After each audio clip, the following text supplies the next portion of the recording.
So a comment on my last video said, hey, you should do an install video on this fuel pump. So I said, well, why not? So here we go. Here's a fuel pump install video for the 99 to 04 Mustang.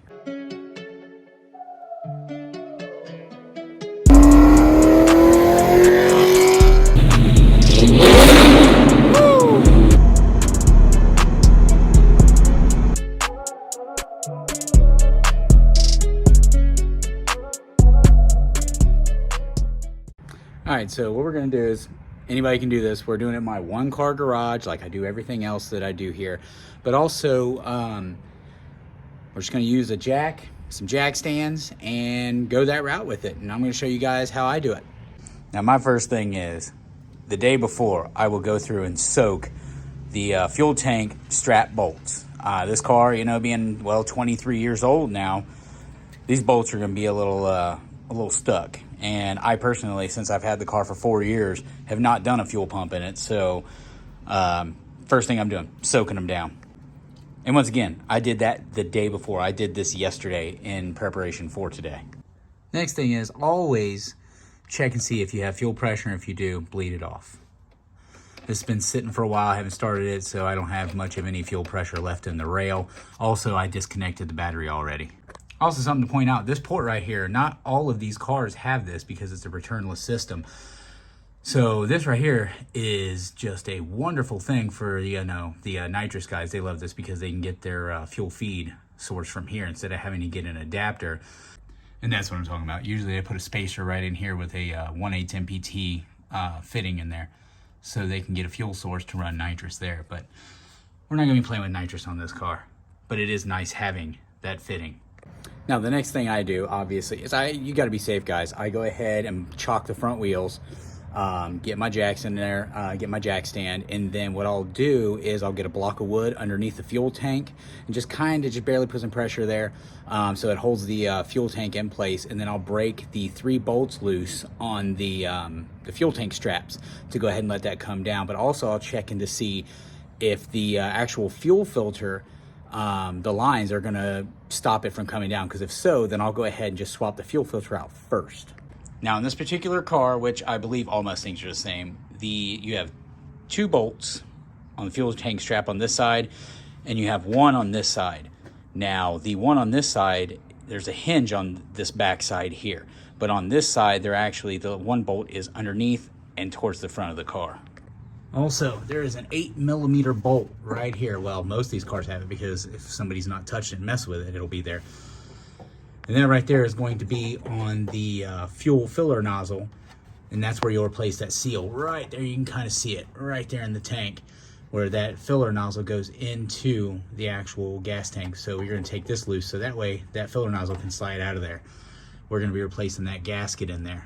All right, so now as we get up under here, we notice there's the fuel filter. Like I said, we're gonna be changing that out. What I'm gonna do is I'm gonna disconnect.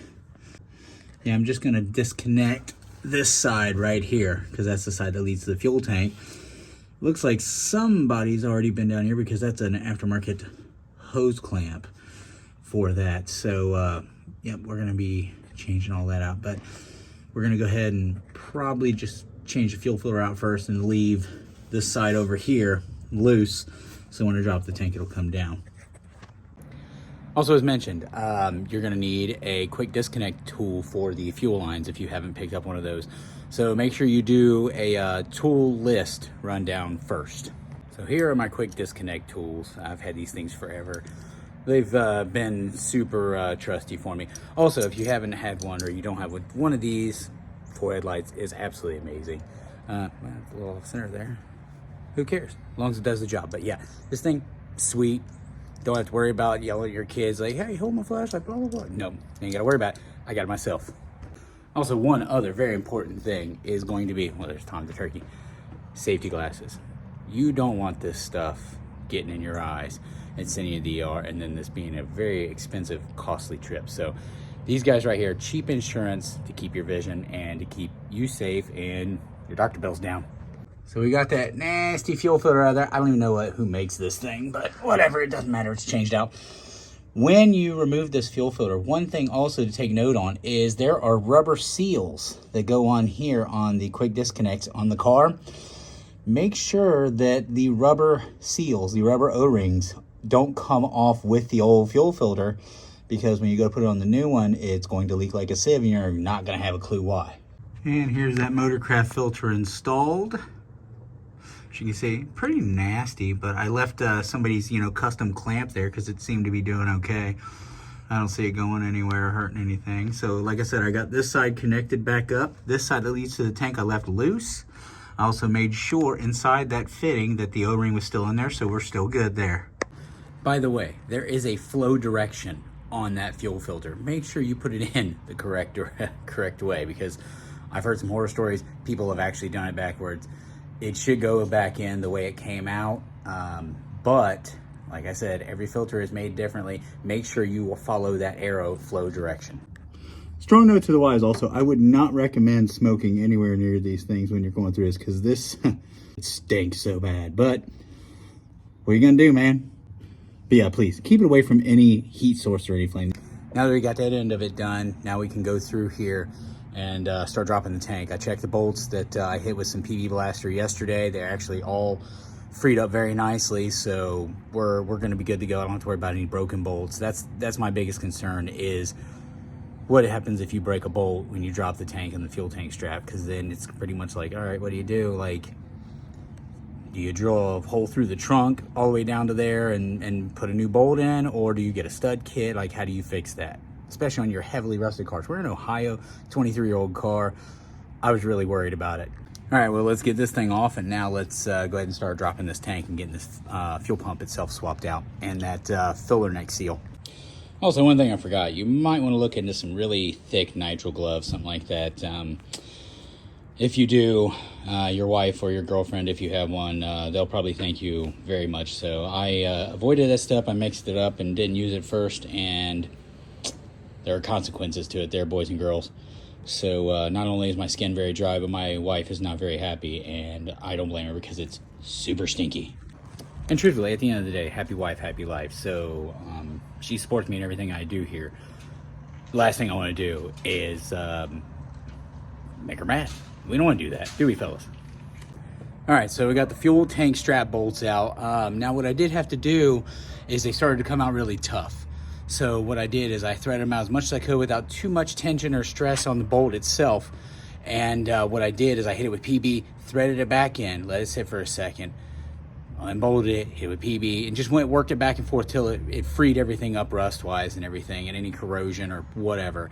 So I did get all three of the bolts out. The tank's ready to drop, so we're gonna have some lunch, and we're gonna come back out here and we're gonna drop this tank. All right, lunch is over. Now let's get this tank dropped. Now I also want to make a note here. Generally, I normally would remove the tailpipes on this because they do unclamp, as you can see back in there. But a lot of you guys don't have that option. So you might be running stock catback. So I'm going to be removing this still with the actual tailpipes on it, just to see how difficult and show you guys what else is all needed. In our reality, it's just a lot more finagling, but we're gonna do it just like you guys traditionally would for those that don't have an aftermarket catback or even welded on tailpipes. All right, so now I'm dropping the tank here, and I must have got super lucky because my filler neck seal that was already on here apparently seems to be just super awesome, because it's definitely holding on for dear life. So it's being a pain to letting this thing come out. So drop one side, kind of rock it this way to get that out of there. Then I can swap that out and then get onto the fuel pump itself. Also, another thing, make sure that you run the vehicle, I wouldn't say all the way out of gas, but pretty low, because my block of wood was just more in the way than helping me. So I'm actually just using a larger pad for my jack to support the actual fuel tank now. All right, finally got her dropped, got that out of there. And I noticed that the seal that was in there was a factory Ford part, which that's wonderful. But you can see how wide the opening is in there versus the new one. Pretty good comparison here. So that is why you want to change this guy out, because even if you drop that, you really want to have a nice seal to it. And you want to make sure there's no tears, rips, or anything. And yep, all looks good. All right, got the new seal in, and you can see there's No wrinkles, ripples, anything like that. And I'd be lying if I said it was easy. It takes some good old-fashioned, you know, elbow grease to get it in there. So, might want to lube this up just a hair with a little bit of lithium grease or something. Something that would be okay if fuel got into the fuel. Something's not going to break down and tear stuff up. But that's in there. Now we get into the actual fuel pump itself. Now, being where the fuel pump's at, I'm going to hit this with some PB just to make sure, because the top of this tank doesn't exactly look pretty. Now what I'm going to do is I'm going to let this sit for about a good half hour or so, let that penetrating lube get into there. All right, so while I'm waiting on that penetrating lube to work, I'm going to go ahead and start wiring the positive and ground on the plug for the fuel pump itself. Now, got a couple of butt connectors that'll be perfectly fine. Just make sure, because these pumps are directional, make sure you hit your positive and your negative. Make sure you're hooking up the right wires the right way.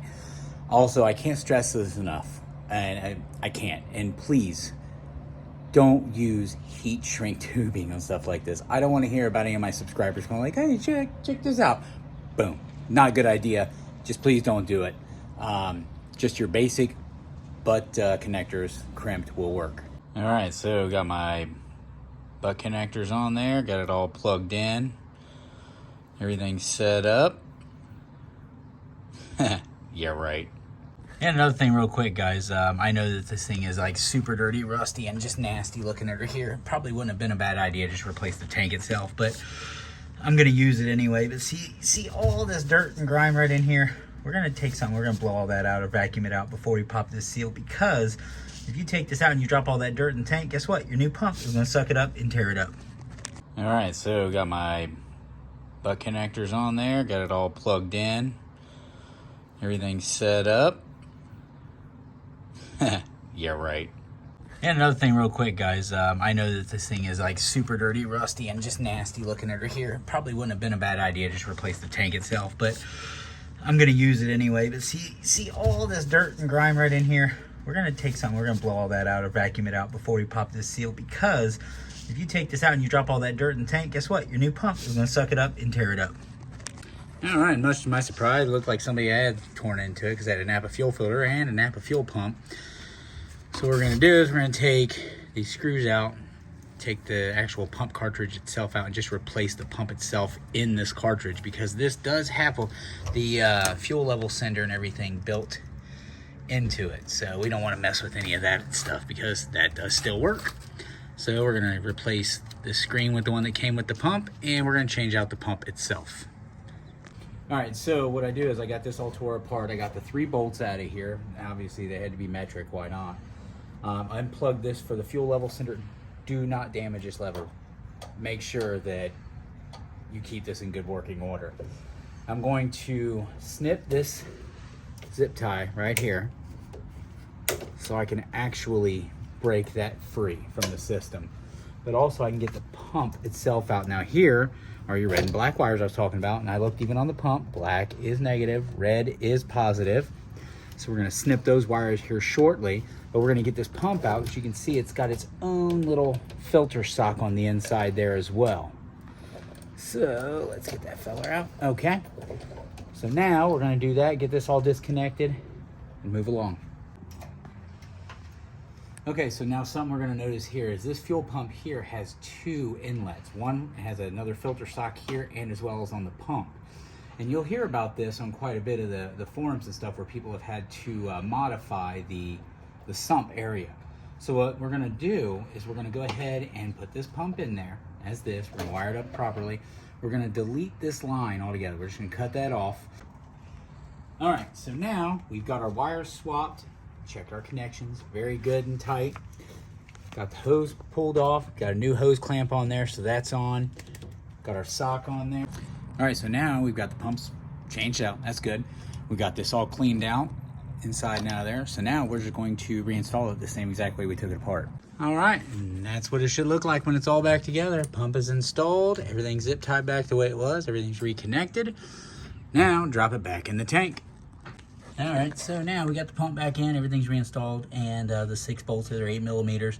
And just a word to the wise guys, snug is snug. I mean, it's tight. You don't have to over tighten it. You will break them off, and then guess what? You're in for another whole day worth of work. So here at Furt Prime,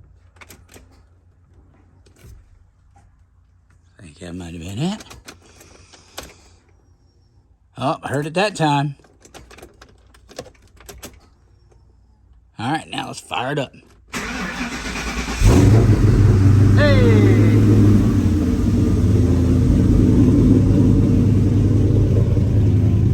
Now we're gonna check for leaks.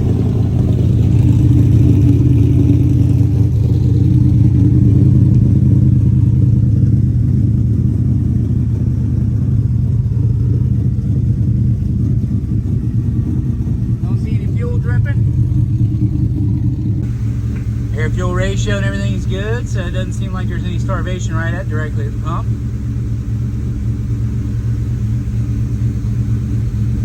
You'd say all in all good.